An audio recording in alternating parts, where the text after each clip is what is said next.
Ауданы 40 шаршы метр алқаптың әр шаршы метрінен 5 килограмм қияр жиналды.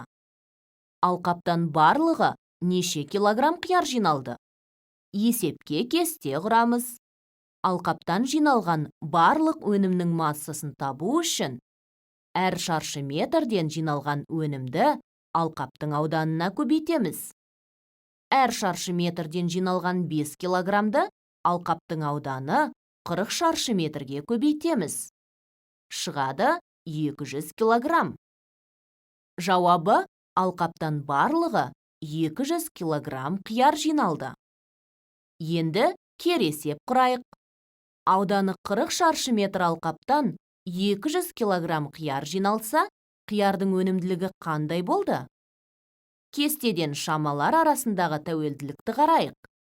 Өнімділікті табу үшін өнімнің массасын ауданға бөлу керек. Шешуін жазайық. 200 килограммды бөлеміз 40 шаршы метрге тең 5 килограмм. Жауабы: әр шаршы метрден 5 килограмм қияр жиналды. Берілген есепке кері есеп құрайық. Алқаптан 200 килограмм қияр жиналды. Егер әр шаршы метр жерден 5 килограммнан қияр жиналса, алқаптың ауданы қанша?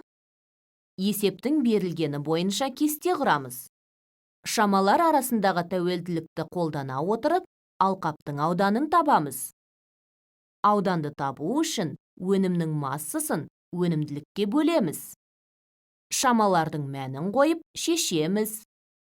200 бөлу 5 тең болады 40 шаршы метр. Жауабы: алқаптың ауданы 40 шаршы метр.